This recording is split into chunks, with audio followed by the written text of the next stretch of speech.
कार्यक्रम में हमारे साथ शामिल हो रहे हैं मोटिवेशनल स्पीकर भूपेंद्र सिंह राठौड़ और द गाइड एक्सपर्ट की डायरेक्टर सिमरत कथूरिया। और शायद आप हमारे मेहमानों के नाम सुनकर थोड़ा सा अंदाजा लगा पाए कि आज हमारा फोकस जो होगा वो न्यू ईयर में खुद को कैसे बेहतर करें in terms of health, mental health और अपनी जो लाइफस्टाइल है वो, क्योंकि ये तीन चीजें इस समय सबसे ज्यादा हैं जिन पे हमें फोकस करना चाहिए। राइट, तो भूपेंद्र जी आपके क्या विचार हैं इस पर? देखिए, आप तो लोगों को मोटिवेट करने का काम करते हैं, तो मोटिवेशन है एक अच्छी बात, लेकिन क्या ये रिजोल्यूशन वगैरह लेने से कुछ सच में फर्क पड़ता है लाइफ में? बट साहब, ये डिपेंड करता है कि भूख किस लेवल की है, किस इंसान में किस चीज की भूख है। जिसके अंदर भी ये भूख है कि हाँ मुझे तो फिट होना ही होना है, वो इंसान डेफिनेटली रेजोल्यूशन लेके बहुत कुछ कर सकता है। लेकिन रेजोल्यूशन कामयाब क्यों नहीं होते, इसके पीछे थोड़ा सा मैंने रिसर्च किया और मैंने देखा कि 3 चीजें चाहिए जिनसे कि रेजोल्यूशन को पूरा किया जा सकता है। 1 है संगत। जैसे कि आपने देखा होगा, वैष्णो देवी कई लोग चढ़ते हैं, 14 किलोमीटर की चढ़ाई होती है और लोगों में कई ऐसे लोग होते हैं जो 1 किलोमीटर भी नहीं चल पाते, लेकिन वो 14 किलोमीटर चढ़ जाते हैं क्योंकि वहां पे जय माता दी के नारे लगते रहते हैं और एक जबरदस्त संगत होती है लोगों की। और संगत के साथ साथ फिर जिस संगत में आप रहे उसकी थोड़ी बहुत आदतें और एक गाइड, एक मेंटोर, एक टीचर या एक मार्गदर्शक किसी भी फील्ड में मिल जाए जो कि जैसे ही मोटिवेशन डाउन हो कहे hello come on get up, तुमने डिसाइड किया था। और एक और चीज, लोग रेजोल्यूशन ले लेते हैं लेकिन उनके पास कुछ खोने को होता नहीं है। जैसी जिंदगी चल रही है वैसी चल ही रही है, उससे बुरी रेजोल्यूशन नहीं भी पूरा हुआ तो उससे बुरी एकदम से होने नहीं वाली है। तो कुछ खोने का डर नहीं होने के कारण रेजोल्यूशन पूरे नहीं होते। तो मुझे ऐसा लगता है कि रेजोल्यूशन पूरे होते हैं अगर इंसान के अंदर भूख है, अगर इंसान सच में ये देख सके कि अगर उस रेजोल्यूशन को पूरा करने से क्या क्या पा सकता है। हमारा human mind pain and pleasure, in 2 चीजों को कैलकुलेट करता है और वो देखता है कि यार तकलीफ किस चीज में है। अगर तकलीफ है तो वो अवॉइड करना चाहता है। तो एक नया रेजोल्यूशन लेते ही माइंड कहता है बहुत तकलीफ होने वाली है, क्यों करूं। हालांकि उसको एक तरफ ब्राइट साइड भी दिखती है, बट वो ब्राइट साइड इतनी जबरदस्त नहीं दिखती।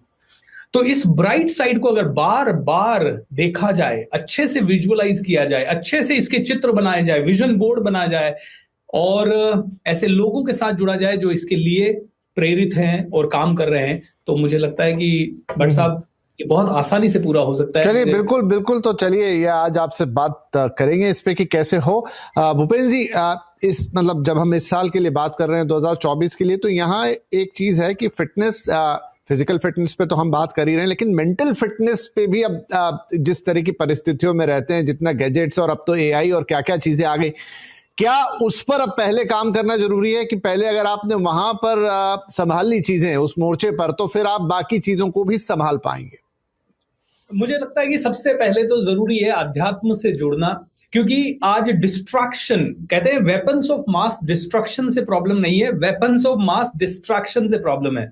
इतने सारे डिस्ट्रैक्शंस हो गए, अभी आदमी को लगने लगता है यार एआई फिर से आ गया, इसको भी सीखना है, इसको भी सीखना है। तो मुझे लगता है कि सबसे पहले तो तालमेल बिठाना है अपनी आत्मा, अपने मन और अपने शरीर के बीच में, और ये सब पॉसिबल है अध्यात्म से। आज अध्यात्म की जड़ें कमजोर होने के कारण ही लोग मेडिटेशन नहीं करते, लोग अवेयरनेस में नहीं जीते। मैं इस समय सोच क्या रहा हूं, इसका प्रभाव 10 साल आगे क्या होगा, उस चीज को समझ नहीं पाते। एंड बहुत सारी डिजायर्स, अनवांटेड डिजायर्स के भंवर में हम फंस रहे हैं। सो कहीं ना कहीं ग्राउंडेड होना, रूटेड होना बहुत जरूरी है। सो पहला तो मैं हमेशा सजेस्ट करता हूं, इसीलिए मैं एक प्रोग्राम भी चलाता हूं जब 5 बजे हम लोग उठते हैं और सबसे पहले हम अपने मन और अपने माइंड को खाना देते हैं कि भैया सबसे पहले ग्रैटिट्यूड दो, क्योंकि आज इंटरनेट, ये टेलीविजन, ये सभी चीजें हमें कहीं ना कहीं से मिल रही है, लाखों चीजें काम कर रही है, तब जाके ये प्रोग्राम हो रहा है।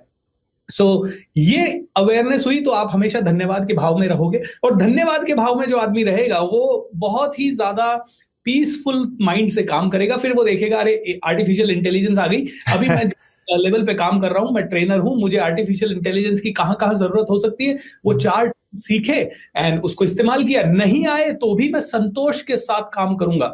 सो प्रॉब्लम यह है कि लोग डिससेटिस्फाइड हो जाते हैं, बहुत ज्यादा डिप्रेशन में आ जाते हैं, बहुत ज्यादा फ्रस्ट्रेटेड हो जाते हैं इन चीजों के कारण। आई थिंक अगर इन्हीं चीजों को ठीक से इस्तेमाल किया जाए तो ये सभी आपको बहुत ज्यादा ग्रोथ दे सकती है, बट शांत माइंड से करना होगा जो भी करना होगा, क्योंकि अगर टफ माइंड से, माइंडसेट से किया तो प्रॉब्लम होगी। जी बिल्कुल। तो भूपेंद्र सिंह जी, एक चीज जो मैं पूछना चाह रहा हूं, क्या कोई रिजोल्यूशन हम अपनी ये जो मोबाइल या कंप्यूटर, लैपटॉप जिन चीजों से घिरे हुए हैं, इनके लिए कर सकते हैं? बिल्कुल कर सकते हैं। अगर सुबह जल्दी उठना शुरू करें और ये सोच लें, एक प्रण कर लें कि मैं अपने आप को इनसे डिजिटल डिटॉक्स करूंगा, तो 7 दिन के लिए अपने आप को दूर कर दें। सुबह जल्दी उठें, 7 दिन के लिए इनको दूर कर दें। सुबह जल्दी उठें, 7 दिन के लिए दूर कर दें। सुबह जल्दी उठना अपने आप में बहुत तकलीफ वाला काम है और 7 दिन ये करना भी तकलीफ वाला काम है। मैं कहता हूं पहले 7 दिन से शुरू करें, 7 दिन फोकस करें, उसके बाद नेक्स्ट 7 डेज, उसके बाद नेक्स्ट 7 डेज, और ये डिसाइड करेंगे मैं जीतूंगा ही, और जीतते ही अपने लिए एक छोटा सा रिवॉर्ड दे दें कि ये 7 दिन करने के बाद मैं ये करूंगा, तो आई थिंक ये हो पाएगा, ये काम करेगा, राइट। तो इस बार हमारी कोशिश ये रही कि हम दर्शकों को ये नहीं कहा कि आप ये कीजिए, ये कीजिए, ये कीजिए। कोशिश ये थी बताने की कि आप जो भी करें उसको कैसे करें ताकि वो बीच में ना छूटे।